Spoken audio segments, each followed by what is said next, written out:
Of being just a soup kitchen in the Upper West Side of Manhattan to one of the country's leading not-for-profit organizations in aiding the homeless. The Jericho Project has more than succeeded in its mission to providing safe and affordable housing, as well as career and educational training. Recently, they opened a housing facility for soldiers returning from Iraq and Afghanistan. Here to tell us more about it is the Director of Development, Ms. Mary Taylor. We welcome you to the show. Thank you. Happy to be here. Oh, good to have you. Memorial Day is come and gone. And of course, it's a time to remember those who, have paid service and are worthy of honor in our country. But yet and still, that honor is there for a day, but there are many people who suffer all year round. Yeah. The issue, Jericho got involved with the issue of homeless veterans in 2006. We are a supportive housing agency. We've been doing this for 28 years now. And we have 5 buildings in New York City. 4 of them are in the Bronx, and 1 is in Central Harlem. And we also run a supportive apartment program where we lease apartments on the open market. And our sort of core model is we don't believe that we're the last stop for the men and women who come to us. They come to us from the homeless shelters, the streets, rehabilitation facilities, and many of them live in the subway. The people you see in the subway, those are the men and women who come and live with us. We're permanent housing. They have a lease, like I do in New York City. They have all the tenant rights. But what we do for them and with them is we give them the tools and the support and the care and the case management to put the pieces back together about whatever led them to homelessness or addiction, whether it was family, abuse, whatever it was. And then we help them when they're ready, because they can stay with us forever if they choose to. But we help them when they're ready to move on to independent lives, to get their own apartments, to go back to school, to have careers, to be back with their families. Give us an idea of the numbers that we're seeing when it comes to homeless veterans, because some would say that it's only a small population, but you would contend it's actually huge. And we're not just talking about the young men and women who are coming back from Iraq and Afghanistan. About 1 in 3 homeless individuals in the United States is a veteran, and about 50% of that are 1 in 3. 1 in 3. Yeah, there's over 100,000 homeless veterans who sleep on the streets every night or in homeless shelters. And when we realized that and we looked at that, and in New York City, every night there's an estimated 3,500 homeless veterans who sleep in our shelters or on our streets. It took vets coming back from Vietnam between 9 and 12 years to start entering the homeless system and dealing with their issues. We're seeing young men and women coming back from Iraq already entering the homeless situations, or they're sleeping on their couches, their friends' basements. It's a huge issue. And I guess for somebody who's watching says, how does this occur? Yeah, we thought that too. We thought that too, and there's a lot of different reasons. For the young vets coming home, let's remember, most of them are under the age of 25. They've gone from high school to the military, where everything was structured, where they had a job. They had a job taking care of their comrades, a life-threatening job.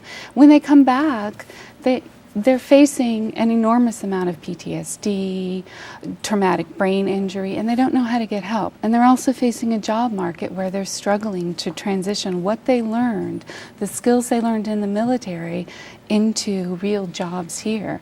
It's an unemployment rate of close to 12%. Wow. So you guys do provide help, and obviously May 23rd was a big day here in the borough of the Bronx. It was great. You were providing some assistance to homeless veterans, and the first veterans residence of its kind in New York in about 17 years. 17 years, yeah. Share with us exactly what about the residence. Well, on the 23rd, we had the grand opening celebration of Fordham Village. It's our first veterans community here, and we're opening up our second in November down over on Kingsbridge. Fordham Village is 56 studio apartments, and 60% of that is for homeless veterans coming out of the shelter, and 20% is for low-income veterans from Iraq and Afghanistan. It's pretty fabulous. This was a vacant lot we bought in 2007. And we're seeing pictures of it right now. Yep. The woman in the center, the African-American woman, is an Iraq and Afghanistan veteran, Prentice Donaldson, and she is in one of our affordable housing units at Fordham Village. So, yeah, and when they come to us, they're going to get the care they need, whether it's just help with jobs and a jumping off place, or whether it's more intensive PTSD, substance abuse counseling, because they deserve it. We feel like no veteran should sleep on the street, and we'll be housing by the end of the year almost 200 New York City veterans in our programs, and we're really proud of that. Wow. Yeah. Saw one of the other people in the picture. If we get that picture back up there, Roscoe Brown is a former Tuskegee. Dr. Roscoe Brown, former Tuskegee who Airman, is dear to our hearts at Jericho. He is a member of our Veterans Advisory Council along with other acclaimed veterans, and we are naming the community room. We're calling it the Red Tail Room in Fordham Village after the Tuskegee Airmen for their bravery and their real dedication to the community. Beautiful. So, And we heart Dr. Brown. Yeah, full disclosure, Dr. Brown's a former member of the board here at Bronx Television, as well as many the many other boards that he served on. So obviously, having an impact such as this, how are you able to ascertain veterans and get them to housing, and then maybe if there's somebody who might be a family member of a veteran who's watching right now, what can they do to partake in some of the great work that you guys are doing? We have been working for 5 years now in developing our networks with the VA, the Bronx VA, the Manhattan VA, with veteran service organizations, with the military, the Department of Defense, to help identify veterans who need our services, or if they can't come to us, if they don't fit what we do, then helping them find other services. And especially for these young veterans coming home, they're really hard to find, and they're really reticent in asking for care.